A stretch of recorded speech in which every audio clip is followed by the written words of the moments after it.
On voyait que les Américains devaient marcher sur leur fierté et leurs principes. Une liberté de penser.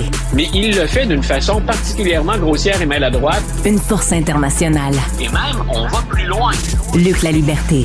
Luc, j'avais Maxime Bernier, le chef du Parti populaire du Canada, tantôt, puis il dit il faut donner à Donald Trump ce qui lui revient. Au moins, il n'a pas menti. Il le dit, on va au Venezuela pour le pétrole. Il l'a même pas caché. Il dit au moins, c'est clair et net. Il a peut-être pas menti, mais il a dissimulé de l'information parce qu'il est là pour plus que le pétrole. Donc, quand Donald Trump s'exprime, puis tout d'abord, dans un premier temps, c'était prévisible ce qui se produit. On n'a pas de boule de cristal, personne. On ne savait pas quand il allait attaquer. Puis on ne savait pas qu'il parviendrait aussi rapidement que finalement les négociations avec l'entourage de Maduro étaient suffisamment avancées pour permettre une opération chirurgicale, puis qu'on aille le chercher de cette manière-là. Ça, c'est imprévisible. Puis au plan militaire, j'ai envie de te dire, assez impressionnant. Maintenant, Donald Trump avait commencé par invoquer la drogue quand il a parlé du Venezuela, il faut s'en rappeler. Un argument très important qui venait avec la drogue était celui de la sécurité nationale des États-Unis. C'est un argument qu'il sert à d'autres pays également, dont à nous en passant. Dans le tumulte des derniers jours, il est revenu à la charge en mentionnant le Canada et nous ne contrôlerions pas encore à son goût donc le commerce du fentanyl qui passerait de notre côté au sud de la frontière. Donc, ça a commencé avec la drogue. Ensuite, il a semblé être particulièrement transparent en disant on y va pour le pétrole et on va d'abord, diriger le Venezuela. Ça, c'était une première retombée assez impressionnante. Oui. Nous prenons le contrôle du Venezuela, ce qu'il ne fait pas en passant. Pas encore. Et de l'autre côté, il a dit, on va inviter les pétrolières américaines à relancer la production de pétrole du Venezuela au niveau où elle l'était il y a quelques années, parce qu'on produisait, entre guillemets, à la baisse. Je n'ai pas vu encore de pétrolières américaines se ruer dans une situation chaotique. On peut comprendre, il y a beaucoup d'incertitudes politiques, un potentiel de violence au Venezuela.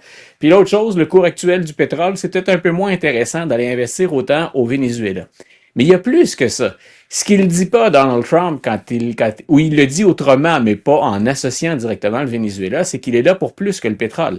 Dans ce qu'on se partage sur la planète actuellement, il y a les terres rares. Elles sont particulièrement recherchées. La Chine est nettement en avance, par exemple, sur les États-Unis dans ce domaine-là. C'est ce que cherche la Russie.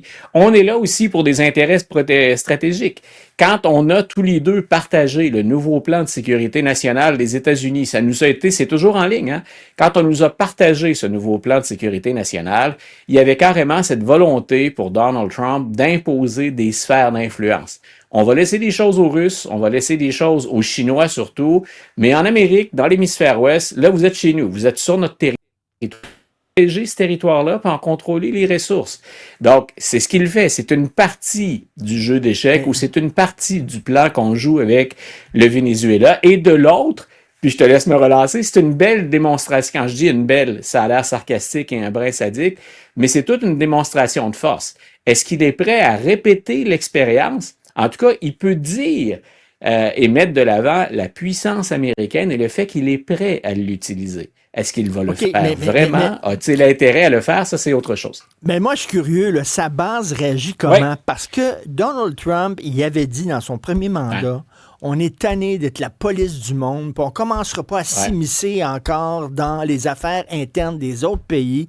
On l'a essayé avec l'Afghanistan, on fait plus ça, aider le nation building, là, puis commencer à rentrer dans un pays, à démettre le chef, puis là, à rester là le temps que le pays devienne un peu plus stable. On fera plus ça.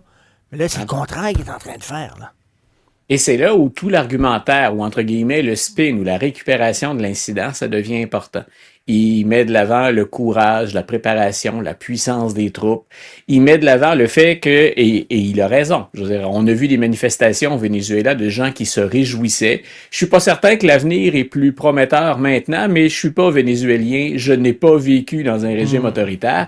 Mais il a dit, écoutez, qui de ceux qui nous écoutent, ou toi et moi, qui va pleurer le départ de Maduro ou qui pleure un régime autoritaire qui a tenu son peuple dans la pauvreté? Donc ça, on peut jouer là-dessus. là-dessus, la sécurité, l'approvisionnement pour les États-Unis. Donc, c'est là où l'argumentaire devient important.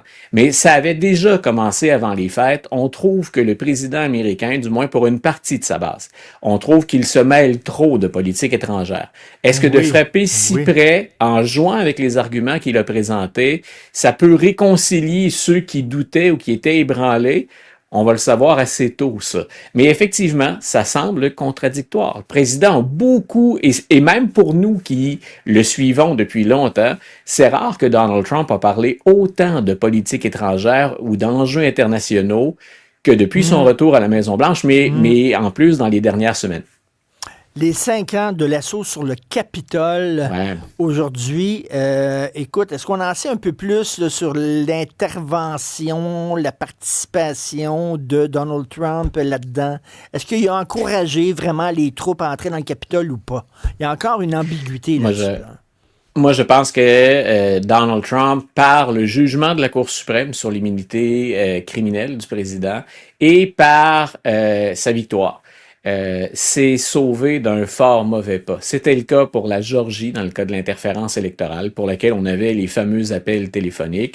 Et Jack Smith, le procureur spécial, qui avait abandonné 2 dossiers majeurs, le plus important étant celui du 6 janvier 2021, a été invité récemment à témoigner au Congrès et il a demandé, ce qu'on ne lui a pas accordé, de témoigner publiquement et non pas à huis clos que devant les élus. Et il a affirmé par la suite qu'il n'y avait aucun doute dans sa tête qu'on disposait de toutes les preuves pour démontrer la culpabilité du président dans ce dossier-là. Et c'est là où moi j'arrive et je te dis, je pense que l'immunité présidentielle accordée par la Cour suprême et je pense que la victoire de Donald Trump, la mainmise qu'il a littéralement sur le département de la justice, lui évite le pire.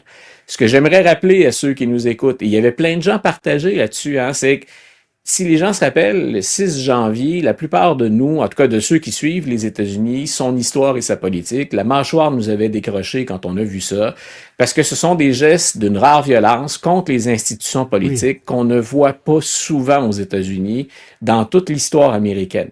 Rappelons le nombre d'arrestations, le nombre de procès, le nombre de condamnations, des dirigeants de mouvements d'extrême droite qui ont été accusés de trahison, finalement de sédition, complotés contre son pays, contre son gouvernement. Ces gens-là ont été retournés à la liberté par le président de la loi et l'ordre. C'est comme ça que se présente Donald Trump. Et certaines de ces personnes-là ont sévi à nouveau, ont été arrêtés ils vont se retrouver encore derrière les barreaux.